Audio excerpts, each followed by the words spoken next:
Hello दोस्तों, कैसे हैं आप लोग। हम लोग देख रहे हैं इंडियन कॉन्ट्रैक्ट एक्ट 1872 और ये हमारा दूसरा वीडियो है। आप लोगों ने हमारा पहला वीडियो देखा ही होगा, अगर नहीं देखा है तो ज़रूर जाकर चेक कीजिएगा और अपना प्यार ज़रूर दीजिएगा। तो चलिए देखते हैं, आज का हमारा टॉपिक है ई कॉन्ट्रैक्ट।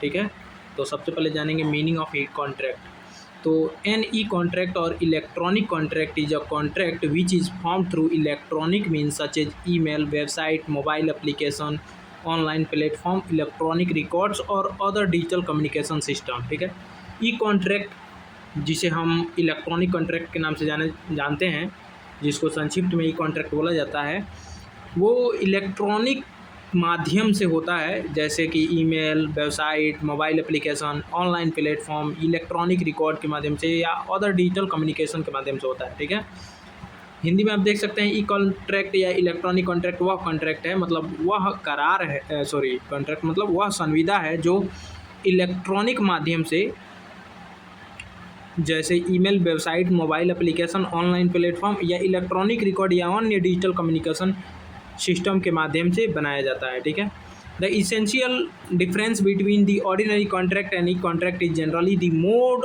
Of formation. ठीक है, मतलब कॉन्ट्रैक्ट और ई कॉन्ट्रैक्ट में बस सिर्फ मोड ऑफ फॉर्मेशन, मतलब कि किस माध्यम से वो बना है, सिर्फ वही अंतर है और कोई अंतर इसमें नहीं है। इन ऑर्डिनरी कॉन्ट्रैक्ट पार्टीज में कम्युनिकेट फिजिकली और थ्रू ट्रेडिशनल मेथड। ठीक है, सामान्य रूप में जो कॉन्ट्रैक्ट होता है उसमें पार्टीज कम्युनिकेट किस प्रकार से कम्युनिकेट करती है, या तो फिजिकली या किसी ट्रेडिशनल मतलब प्राचीन परंपरागत तरीक़ों से।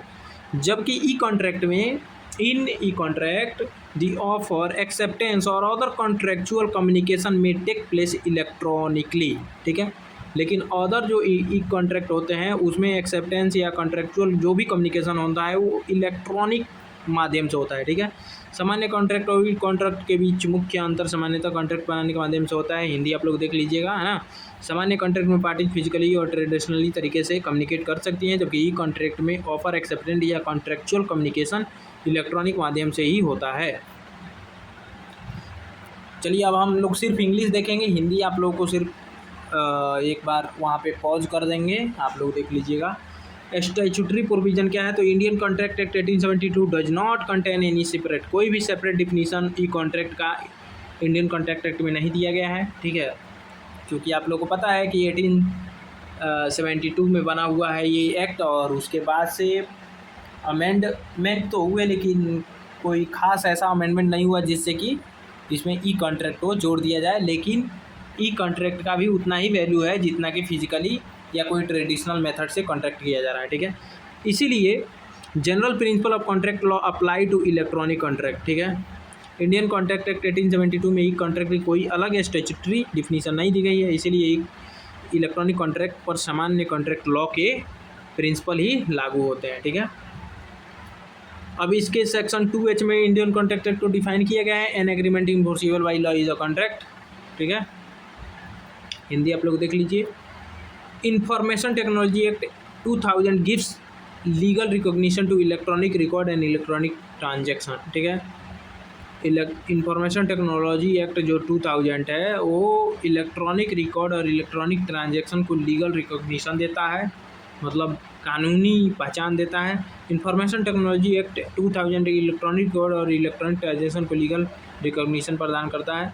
सेक्शन 4 क्या है, कहता है कि इंफॉर्मेशन टेक्नोलॉजी एक्ट 2000 का section 4 legal recognition to electronic record. ठीक है, और सेक्शन 5 क्या कहता है, legal recognition to electronic signature. ठीक है ना, तो section 4 legal recognition electronic record का देता है, और सेक्शन 5 जो है इलेक्ट्रॉनिक सिग्नेचर का लीगल रिकॉग्निशन करता है। ठीक है, सेक्शन 10 ने इंफॉर्मेशन टेक्नोलॉजी एक्ट का क्या कहता है, a contract shall be considered unenforceable merely because the A contract shall not be considered unenforceable merely because the electronic means were used in its formation। ठीक है, मतलब कि केवल इसलिए कॉन्ट्रैक्ट इलेक्ट्रॉनिक माध्यम से बनाया गया है उसे इनफोर्सिएबल नहीं किया जा सकता, अनइन्फोर्सिएबल नहीं माना जा सकता है या नहीं माना जाएगा। ठीक है, ये कौन कहता है, 10A information technology IT act का सेक्शन 10A कहता है कि सिर्फ इसी भी यहाँ पे कि वो कॉन्ट्रैक्ट इलेक्ट्रॉनिक माध्यम से हुआ है उसको अनइन्फोर्सिएबल नहीं माना जा सकता है। Essential elements of an e-contract. An e-contract must satisfy the essential requirements of a valid contract under the Indian Contract Act 1872. Hindi आप लोग देख लीजिएगा. इंपॉर्टेंट एलिमेंट्स क्या हैं? There must be valid offer होना चाहिए, there must be valid acceptance और lawful consideration होना चाहिए, पार्टी कॉम्पिटेंट होना चाहिए, और कंसेंट जो है क्या होना चाहिए? कंसेंट फ्री कंसेंट होना चाहिए, ऑब्जेक्ट जो है लॉफुल होना चाहिए, agreement must not be expressly declared wide, और जो एग्रीमेंट हो एक्सप्रेसली डिक्लेयर्ड वाइड ना किया गया हो, और जो कॉन्ट्रैक्ट हुआ है उसका टर्म्स जो है certain and capable of performance होना चाहिए. मतलब ऐसा होना चाहिए को अब हम कह रहे हैं कि भाई तुम मुझे इतना रुपए दो और मैं तारे तोड़ के लाऊंगा.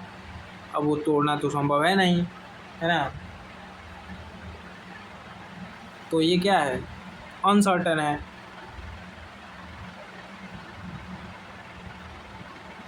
अब जैसे मैं कहूँ कि तुम मुझे पैसा दो, मैं तुम्हें पूरा समुद्र का पानी तुम्हारा कर दे रहा हूँ, आज से ये समुद्र तुम्हारा हो गया, तो वो सर्टेन है नहीं है, है ना, निश्चित नहीं है. और उस पर अधिकार जमाना भी, मतलब अधिकार भी नहीं जमाया जा सकता है क्योंकि उस पर इंटरनेशनल लॉ बाइंड लग रहा है. तो और सर्टेन मतलब कि ज़रूरी नहीं कि सर्टेन सिर्फ यही, जैसे अब हम कहें कि तुम मुझे 5 या 10 रुपये दे दो, मैं तुम्हें ये सामान दे दूँगा, तब 5 रुपये कह लो या तो 10 रुपये कह लो.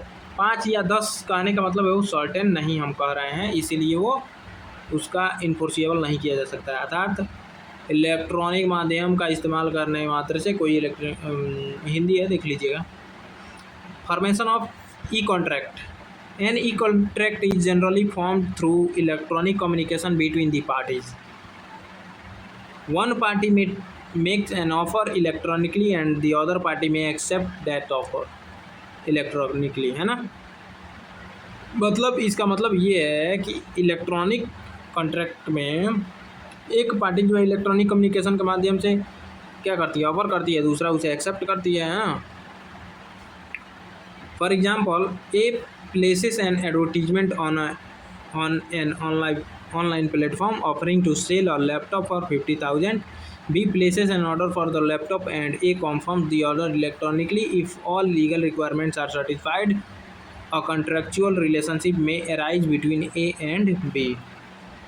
जैसे कि माने ए किसी ऑनलाइन प्लेटफॉर्म पर 50,000 रुपये में लैपटॉप बेचने का ऑफर करता है, बी लैपटॉप का ऑर्डर करता है और ए इलेक्ट्रॉनिक माध्यम से ऑर्डर को कंफर्म करता है. यदि कॉन्ट्रैक्ट किसी भी लीगल रिक्वायरमेंट्स यदि कॉन्ट्रैक्ट की सभी लीगल रिक्वायरमेंट्स पूरी है तो ए और बी के बीच कॉन्ट्रैक्चुअल रिलेशनशिप उत्पन्न हो गया है और कोई भी एक दूसरे से पीछे नहीं हट सकता है अपनी बातों से. टाइप्स ऑफ ई कॉन्ट्रैक्ट देख लिया जाए. ई कॉन्ट्रैक्ट में commonly be classified into the following terms. पहला है क्लिक तो रैप कॉन्ट्रैक्ट, है ना. इसमें क्या है?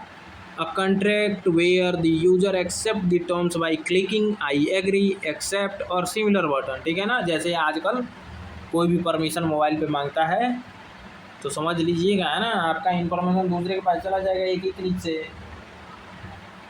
तो पढ़कर आई एग्री, एक्सेप्ट या उस प्रकार का कोई भी बटन दबाइएगा, है ना. इसमें user I agree accept button पर क्लिक करके कॉन्ट्रैक्चुअल टर्म्स को स्वीकार करता है. दूसरा है browse wrap contract. A contract where the terms are made available on the website and the user use of website में constitute acceptance depending upon the circumstances and adequately of notice. ठीक है ना.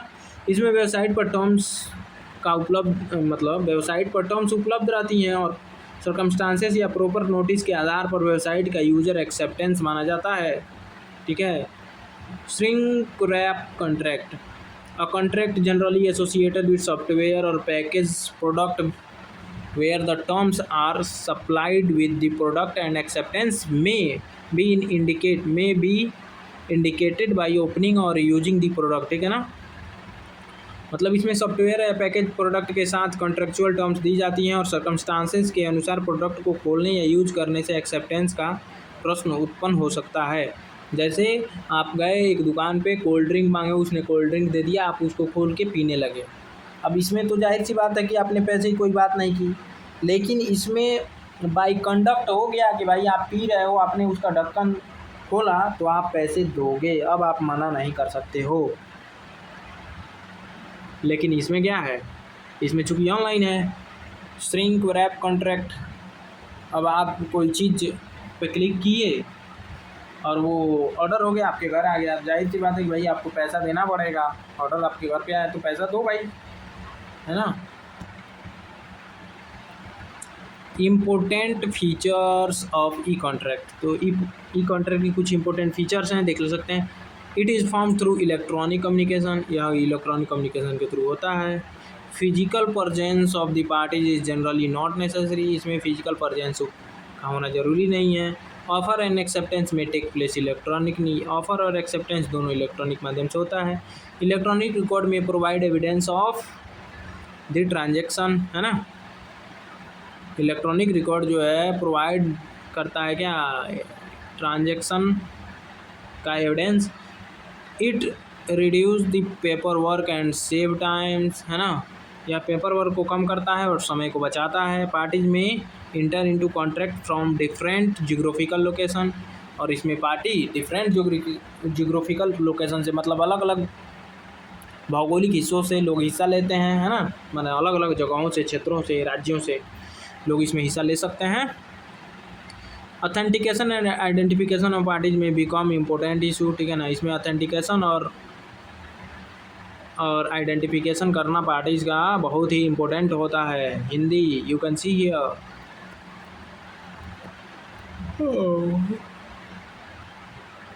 अगला क्या है, इम्पोर्टेंट केस लॉ कुछ देख लेते हैं। Trimex International FZE limited versus Vedanta aluminium limited 2010 का केस है।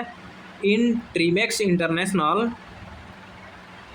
FZE limited versus Vedanta aluminium limited 2010, Supreme Court of India considered whether a binding contract would arise through electronic communication. इस केस में parties के बीच कमर्शियल ट्रांजैक्शन के संबंध में electronic communication और ईमेल्स के माध्यम से बातचीत हुई थी। बाद में डिस्प्यूट उत्पन्न हुआ कि क्या इस कम्युनिकेशन के आधार पर बाइंडिंग कॉन्ट्रैक्ट बना था।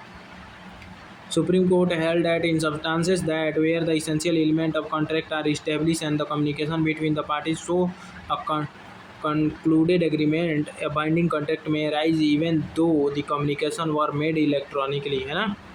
सुप्रीम कोर्ट ने माना कि यदि पार्टीज की कम्युनिकेशन से कॉन्ट्रैक्ट के एसेंशियल एलिमेंट और कंक्लूडेड एग्रीमेंट स्पष्ट होता है तो केवल यह तथ्य कि कम्युनिकेशन इलेक्ट्रॉनिक माध्यम से हुई थी कॉन्ट्रैक्ट को इनवैलिड नहीं बनाता, ठीक है। A contract can be legally binding even when it is concluded through electronic communication provided the essential requirements of a valid contract are satisfied, ठीक है। यह ई कॉन्ट्रैक्ट के लिए अत्यंत महत्वपूर्ण सुप्रीम कोर्ट केस है और एग्जामिनेशन में अवश्य लिखा जाना चाहिए, ठीक है। एडवांटेज देख लेते हैं ई कॉन्ट्रैक्ट का।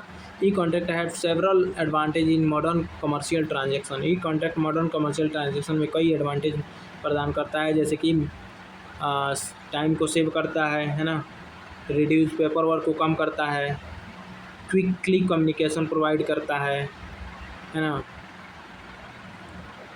और पार्टी जो है डिफरेंट प्लेसेस से इसमें हिस्सा ले सकती हैं और कॉन्ट्रैक्ट कर सकती हैं, और इलेक्ट्रॉनिक रिकॉर्ड जो है स्टोर हो जाता है आसानी से, और यह क्या इट फैसिलिटेट करता है ऑनलाइन बिजनेस और ई कॉमर्स को, ठीक है, और रिड्यूस ट्रांजैक्शन कॉस्ट, और ट्रांजैक्शन कॉस्ट को कम करता है। हिंदी आप लोग यहाँ देख सकते हैं। अब इसमें प्रॉब्लम क्या है और लीगल चैलेंजेस क्या है ई कॉन्ट्रैक्ट में। तो ई कॉन्ट्रैक्ट में create certain legal and practical problem. E contract में कुछ लीगल और प्रैक्टिकल डिफ़िकल्टीज भी उत्पन्न हो सकती हैं, जैसे कि आइडेंटिफिकेशन पार्टीज़ का, ऑथेंटिकेशन इलेक्ट्रॉनिक कम्युनिकेशन का, ठीक है, साइबर फ्रॉड होने का चांस, हैकिंग होने का चांस, डाटा सिक्योरिटी और प्राइवेसी का लीक होने का चांस है, डिटर्मिनेशन ऑफ जुरिडिक्शन की भाई कौन सा कोर्ट इसका हियरिंग करेगा, और इलेक्ट्रॉनिक कम्युनिकेशन का प्रूफ, ठीक है, कि कहीं लीक ना हो जाए या डिलीट ना हो जाए। मिस्टेक और अनऑथराइज्ड एक्सेप्टेंस इसमें शामिल होता है, हो सकता है। Difficulties in determining the exact time and place of communication in some situation, कुछ स्थितियों में एग्जैक्ट टाइम और प्लेस का पता नहीं चल पाता है। हिंदी आप लोग देख सकते हैं। कंक्लूजन पे आते हैं। Any contract is essentially a legal enforceable contract form through electronic means, ठीक है। तो ई कॉन्ट्रैक्ट जो है क्या है, लीगली इन्फोर्सिएबल है ना। The electronic medium does not remove, और इलेक्ट्रॉनिक मीडियम जो है does not remove fundamental principle of contract, और फंडामेंटल प्रिंसिपल जो कॉन्ट्रैक्ट हैं उसे इलेक्ट्रॉनिक माध्यम सिर्फ उसे रिमूव नहीं कर सकता है, मतलब हटा नहीं सकता है। So thanks for watching. मिलते हैं नेक्स्ट वीडियो में। यहाँ भी कुछ है, यहाँ पे भी देख लीजिए आप लोग। तो मिलते हैं नेक्स्ट वीडियो में किसी नेक्स्ट टॉपिक के साथ। तब तक के लिए धन्यवाद। अगर आपने मेरा पिछला वीडियो नहीं देखा है तो जाकर ज़रूर देखिएगा।